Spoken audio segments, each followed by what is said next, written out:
Content. This guy knows what up. This guy. Oh snap. It's that boy. Alright. We're going into House of Petty Gardener, turn 30. Our start puts an alliance and military access. You know what? Fine. There is nothing we can possibly lose from that. Right. Durandon wants us to become a vassal. Give them map information and give them 3...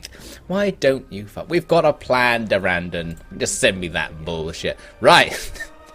House Lannister. Greetings, King Garth. My Lord Robert, upon hearing the news, sent a raven as quickly as he could to inform King Kedron. Our king has always viewed House Gardener as faithful allies. But we did this before. We've informed lots of people that I'm getting owned. I don't know if it's helping very much. Anyway, we'll offer any support. The Lord of Sarsfield will accept you with ocean arms. Oh, I can't read. It's a defensible position in our mountain pass. You may set up there for the meantime. We'll guarantee your safety there. Okay, this sounds good. This sounds good. So that was what I needed last time. I needed Lannister to name a castle that I could take off them, basically, in order to hide while I cede the rest of my territory to Lannister in order to stop it falling, because we're on the verge of losing more. How did we lose the armies down there? Didn't I have an army? Oh, that's right. That was the whole thing about trying to hide the army and it not working. I remember now. I remember getting fucked over last time. Right. Anyway, House Durandon says, you, not even going to say, dear Isildur, how rude. You have lost the war, and it's high time that you surrendered. Bend the key, and I won't destroy you. I demand that you keyed all your eastern holdings and become my vassal. So Bolton, I think, well, apparently intends to be hostile to Durandon on this border here, which is fair enough. So you can see why Durandon is eager to sue for peace. And I guess we'd be kind of giving him that peace if we do the Lannister sneak plan. Yeah, but, you know, offering everything. You got to give us Sarsfield. We'll give you a bunch of random empty settlements with nothing in them. And we'll swap map information, swap military access. Anything else? Anything else? I think pretty sure that's it. That's the deal, right? That's the deal. Okay, so offer. There we go. So that will go to him in the next turn, because I'm at the end of the turn. So in turn 31, he will receive that offer. Hopefully accept it. Martell will go before he goes, which means Martell may indeed capture some of these before Lannister gets the opportunity to accept the deal. I don't know if that, voids the deal because I don't control them anymore or something. Yeah, I don't know how it works. Is the game going to be clever and, just take it out of the deal? Or is it going to be, deal invalid and just, cancel the whole thing and refuse to let it work? That's what I wonder. Or will it be glitchy and exploitative? And even though Martell's taken it, still give it over to Lannister afterwards? That would be the most interesting scenario, wouldn't it? Did they think about this when developing the game? I don't know. I don't know. You know, of course, they eventually took the give region system out because they couldn't program the AI for it. At least that's their excuse for taking give region out of the Total War series as a feature.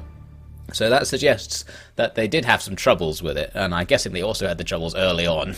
So who knows? Who knows? So as this glorious theme plays, is this the national anthem of Gardener? Surrender at the first opportunity, House Gardener. We've got no money and our troops are shit. I don't really know how this happened. I really don't. Looking back on it, I don't understand why we lost so badly.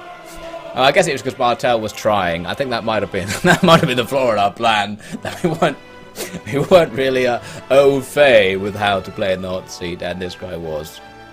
And their troops were a little bit better. In my defense. I know, I think we decided they were better, but since they cost more, it might have been balanced, so who knows. End turn. So we'll pass it on to Martell. Hey Martell, don't take anything, because you might glitch this deal out. You can't glitch the deal. Oh, I just realised I didn't reply to any of those messages. I probably should have, shouldn't I? Oh. Gades and Lenthelman. We're going into the next turn, and I've been reliably informed that my plan did not work. Apparently, Lannister didn't receive any offer from me. The offer didn't go through. That offer I made previously. So it must be the case that we've lost a territory. And regarding my previous speculations about what that actually does, it just cancels the deal. So it looks like we lost Long Table? Yeah, we didn't have Long... No, yeah, we lost Long Table. Oh, and all these islands. God, they've gone crazy on the islands. So, yeah, it must be that if you offer them something, sorry, I can't really speak, and if the thing is taken, then the offer is deleted. And the possible solution would be him offering it to me. However, Durandon goes right before me, and Martel goes right after. So I'm kind of trapped, like, in between their turns. So we can't get a thing where, like, he gives me the offer and then I can accept it in the same turn. So there's always the chance that I'll lose something, and that chance arrangement of things has messed everything up. So what we'll need to do, just to guarantee things, is this turn make a much more conservative offer. Alright there, ladies and gentlemen, welcome back to Host Gardner. He's picking his hot seat, where I do believe, yes, I do believe I've been reliably informed that my plan has once again failed, and this may in fact be the end of House Gardner as a very direct result. So this may be the last turn. Let's find out what happens in it. War has begun, says House Lannister. Crackle's been liberated, blah blah blah blah. So basically, Lannister has now declared war on Martell. So that's the big event. The question is that going to have any impact on the game? Because Martell is like triple the size of Lannister, and allied to Durandon, they're like 5 times the size. So I don't know what's going to come of that. I don't know what's going to happen. But back to our plan. Yes, so in the last turn, I gave them another offer, and I can't remember what it was because I didn't even feel myself doing it. I just kind of like thought for ages about what it should be and tried to work out which settlements I wouldn't lose. And I don't remember which ones I offered. I thought it was this one, and this one that I offered them, thinking those can't possibly fall. But apparently he still didn't get any offer from me. So it didn't work. Anything else we could do with that army? I don't really know. Probably not. It's almost certainly going to come under siege in the next turns. The question is, do we leave it in there just to make it annoying for Durandon to take it? Or do we just do some kind of radical move? I guess what we really want to do is ambush, right? Like, but we've tried this before on this hot seat, and it's always failed. I still have no idea how you set up ambushes in Medieval 2. It's things like that. Is that an ambush? No, I don't think it is. Like, we want this force to be hidden. It would be nice if we could go and hide it down here. But this always fails. So, like, I'm not even going to try. I'm so confident that it won't work that I'm not even going to try. Just stay inside, alright? I've had enough of this bullshit. I'm not going to try. We're not going to try and win, okay? Or try and lose slower, which is what I've been trying to do for the last, like, 10 turns. What an absolute disaster. So, there we go. Petty kings, is our age coming to an end? Well, there's plenty of other petty kings, but the superior green-handed petty kings could be in trouble. Now, House Lannister says, "Greetings. My lord wishes to inform you that his offer still stands." Well, that's good, and he has instructed one of his diplomats to go to Hornvale immediately. He should arrive soon, and if someone is able to greet him, he will be able to seal the deal. What's Hornvale? I need more explanation. He was sadly not able to solidify the offer at Plumfield due to the presence of the Martell military.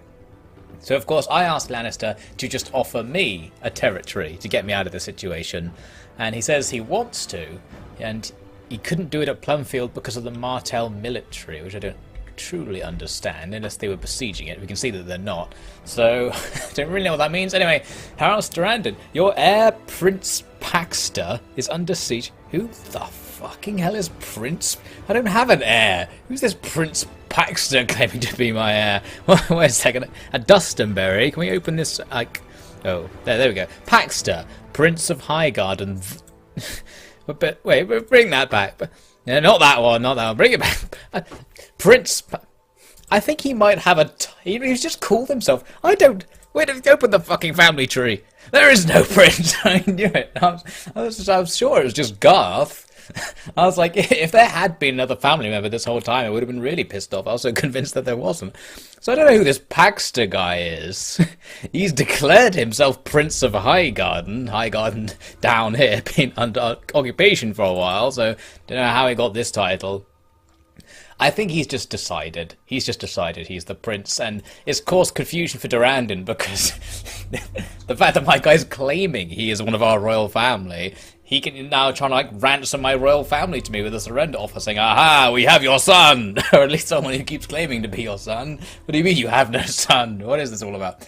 So this is awkward. Anyway, he says, "I invite you again to come to your senses and surrender. As we speak, the dishonourable House Bolton pillages and rapes their way through the Midlands, with no army to stop them. By the light of the Seven, and for the good people of this land, this war must end. Some of your lands will be restored to you, and you'll retain your title as King of the Reach." My only question with that, Durandon, is I understand that you may wish to not be at war, but I think even if you left by territory alone, I think you might get conquered by Martell any second, so I don't know if that's going to make any difference. The thing is, if we don't do that, we might lose this turn, because we're about to lose everything. So for our deal with Lannister to have any chance of working, we have to keep one of our territories on the front line alive, so that he can offer us the deal to give us another one off the front line. So actually agreeing to the surrender might be the only possible way to make that happen. But I don't understand this notion that, like, see, here's the Lannister diplomat, and I'm pretty sure he was over here last turn because I saw him. So Lannister was saying that he couldn't offer me the deal by just going to Plumfield because of the presence of the Lannister military, or no, the Martell military. Sorry, I understand that they're here, but how does that stop you offering the deal? Is Lannister betraying me, ladies and gentlemen? Is Lannister leaving me to die? I don't understand. I might be being betrayed here. Can this army... Oh, it's one of these again, where it's like, yes you can, but then there's that tiny little red bit on the arrow, which means if you try and do this, he'll stop walking there and just stand there, and then this guy will just kill me. So we can't do it, and it looked like it's going to be the same situation with there. Yeah, we're kind of close to being able to actually get a fight with Martell going, which would be a first, but I don't think it's going to work. Lords of Durandon, your message finds us well, and has been a matter of much discussion. Ultimately, it is hard to argue with your points. Gardner has seen more than enough war, and perhaps whatever bad blood existed between us has been satisfied. Additionally, with war consuming the rest of the Reach entirely, it seems that only our borders have any chance of attaining peace in the years to come. To ignore such a chance would be to throw away any right to rule that remains in our hearts. Thus, I will be happy to accept surrender, on the understanding that Dustinbury and its occupants be left untouched. I cannot make the offer formally, for my diplomats have long since been taken by the Martell assassin brigades, but should you have one of your own, I would be willing to make the peace binding. It appears that a united South will be facing a united North. While this war has left us rooting for the North, peace can reverse this support to its proper and more righteous place. May the Reach prosper, both your peoples and ours. King Garth Isildur. I think quite a friendly seeming surrender deal. I'd accept it. How could you decline such a friendly and righteous deal? Truly, truly. Send that. Lay down the save. No, don't cancel the save. Lay down the save. Okay, so hopefully that means when we come back next turn, these armies will have just literally just walked off over here because they need to go and defend their borders over there. And Dustinbury will just be here with its army intact, right? I'll see you in the next turn, if there is one, hopefully. And if there isn't, then thank you for following Outsguarded in the HP Kong's Hotseat. You should check the links in the description to find other people's channels to see what happened after this, if you are curious. I'll see you next time / never.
Amazing. So guys, remember to like, comment and subscribe.